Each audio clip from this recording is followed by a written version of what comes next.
Welcome back to Audiophile Archive and Grading Services.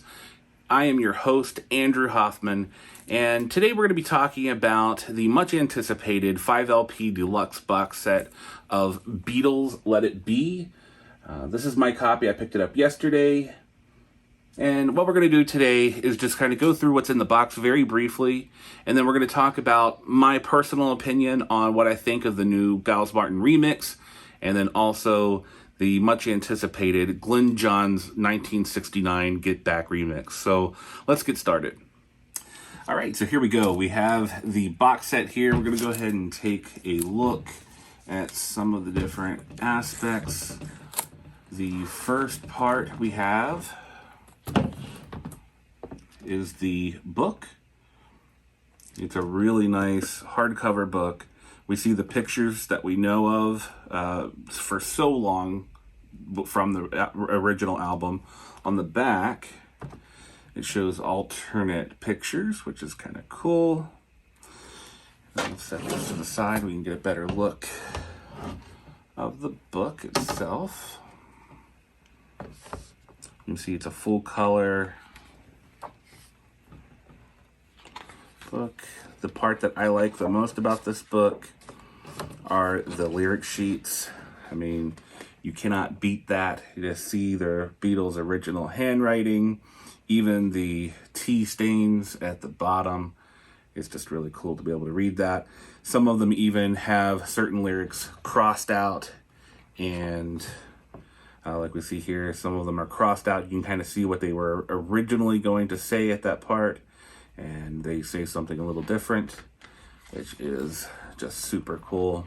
So this is a very nice look into the recording sessions, and it's a complimentary book to the Get Back book that has been released for the film as well. So you're not getting much duplicates, but if you get this and the Get Back book. The next part, we have the album itself. This is the new mix of the Giles Martin album, and looking forward to taking a listen. We'll do that before the end of the video. Oh, I should mention that this is not a gatefold. This is a single record. Green apple and the half apple. And these records are a nice heavyweight, and they are in good condition as well.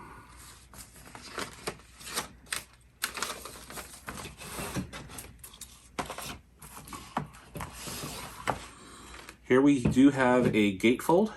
This is the Get Back, Apple Sessions, Rehearsals, Apple Jams.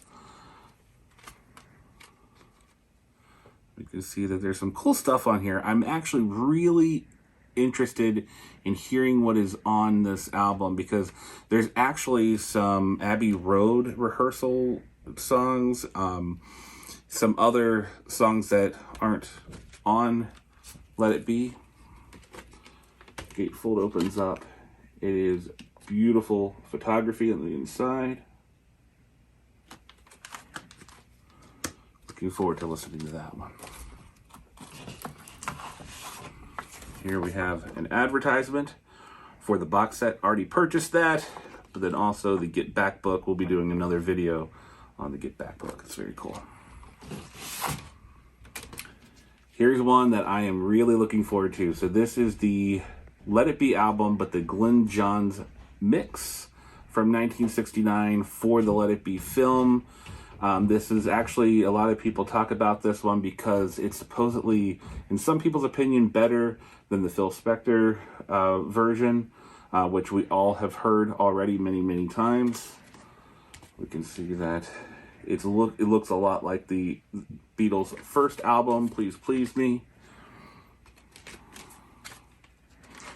And it comes with a white sleeve, but it has the green apple label.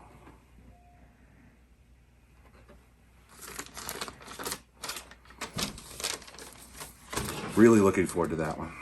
And then we have, last but not least, the Apple EP, the Let It Be EP.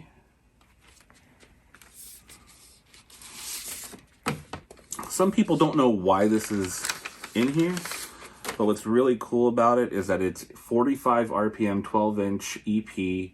It has the new mix of Across the Universe.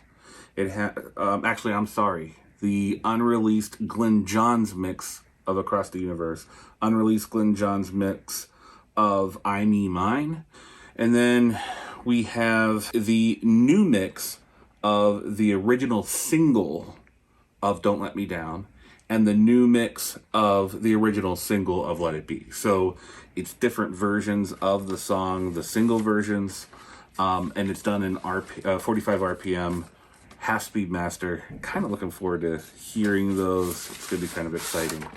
And then we have the box itself, which is a die-cut box, very well made, and just time to take a listen. So let's go. Few moments later.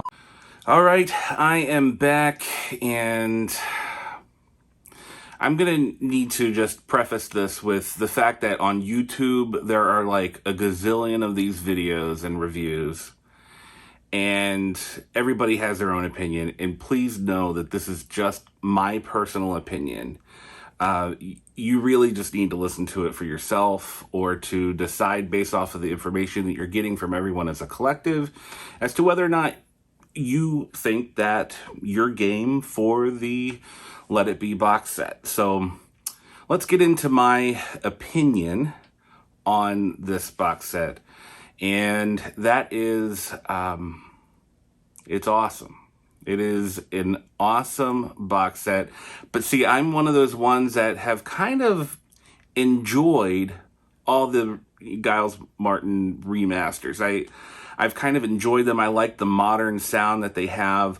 I'm not one of those people that are going to tear Giles Martin down because he changed what I'm used to from the previous albums. But I'm not going to be that person that says, this is the end all be all, I'm only going to listen to the Giles Martin. It's a different experience, and that's what I think about the Let It Be to an extent. See, Let It Be's original album, all the other albums that were remastered, they were great sounding albums before this. Let It Be was not a very good sounding record. I have one of the original Red Apple versions, gatefold versions, and it sounds like it's coming through a paper towel roll, and it is very crunchy and thin and narrow, and it just lacks the fidelity. It's just super compressed, and that it's that Phil Spector wall of sound that they were going for. So with this version, this is the version that came in the box set. It is opened up. It is wide. It has bass. It has definition on the vocals. You can separate the vocals, the guitars, the drums, the instrumentation. You can hear all those things. And that's what makes this album beautiful. The vocals are no longer thin and incomprehensible. It is just like super clear. It sounds like the Beatles actually recorded this album today in all analog studio today and made this album. And that's what's beautiful about this piece. So I think that if you heard this copy, that you will not want to listen to the original version. I'm going to listen to the original version of Sgt. Pepper, the White Album, Abbey Road. I'm going to do that. But with this one, I really don't care much anymore for my original version of Let It Be. This sounds so good. So even if you don't get the box set, but you want a solid version of Let It Be in your collection, this is it. I mean, the highlights for me, Across the Universe, just sound amazing. And we'll get into the Glenn Johns mixes for that a little bit later. But Across the Universe on this is just out of this world. The other one that really knocked me out was Long and Winding Road. It just, that version just fixed, Giles Martin fixed everything I could not stand about that original version. And I would imagine that Paul McCartney would be much happier with this version as well. I'm sure he is. And it's just a fantastic record. The whole thing is smooth. The whole thing is warm. The whole thing is mixed well. Very easy to listen to. Sounds great. But those are the two tracks that really just I was like, wow. Let It Be is also really good. But just the whole album is such an improvement. Now, where a lot of the discussion is happening is this one. This is the one that a lot of people are talking about, and that is the original intended record called Get Back. And what's cool about this, it's the original artwork that they intended for the release of this album. It is the original mix, and the way that this mix was done, it sounds really good. It's on really heavy vinyl. It sounds good quality. Now, the mix, not everybody's happy with it. I'm not entirely convinced with the mix. And it's not all of the original takes even of all the songs. There's only a few of them, I think, that it sounded like they were the original takes and just kind of remixed. Glenn Johns used different takes, maybe 2 or 3 takes away from the final. And so some of the vocals are kind of flat on some of the songs, and the harmonies aren't quite tight enough. And that, I think, is the reason why the Beatles were kind of about the mix. But what's so cool about this record, and this one's probably going to get played just as much as the Let It Be studio album, because it sounds like, so when I listened to this, I told my wife, I'm like, it sounds like the Beatles are performing a live concert in my listening room. And that's what's so special about this. The way that it was mastered and put together for this pressing is that it sounds like a live concert. And I never had the chance to listen to a Beatles concert live, and this is what I would imagine it to sound like. It's just such a neat experience, and I suggest that if you get the box set, it's worth it for this piece. It is quite the experience. Then in the box set we have this Mammer Jammer. This is a 2-disc set with rehearsal takes, outtakes, different jam sessions and whatnot. And it is what it says it is. And it's very cool to sit and listen to the Beatles just perform their songs, practice their songs, talk about their music, talk about each other.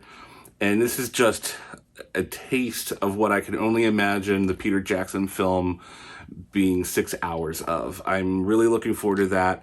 And this, I think, it kind of transports you, prepares you for what's going to come as an experience. So nothing mind-shattering, nothing crazy on it, but it's just a very cool experience.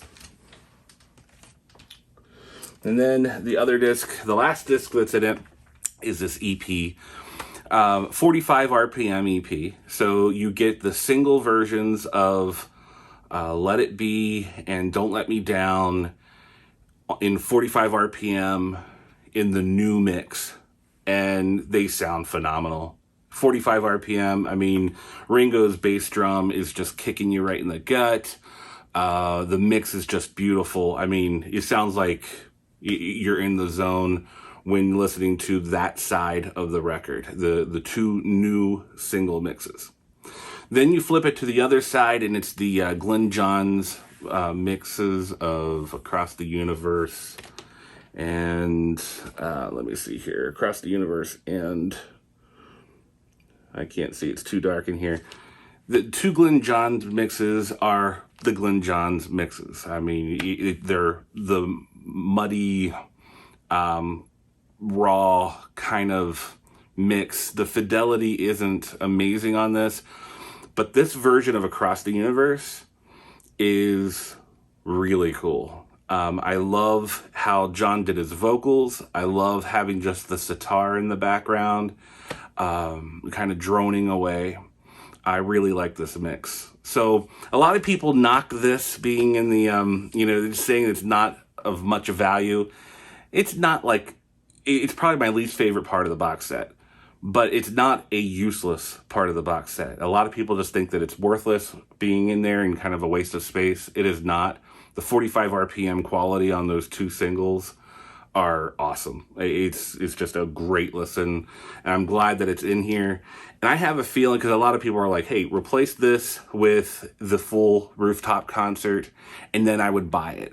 But I have a feeling that Rooftop concert is going to be coming after the Peter Jackson release of the film, and that's what I'm holding my breath for. We'll see. This might not age well, but I'm hoping that that there's another release.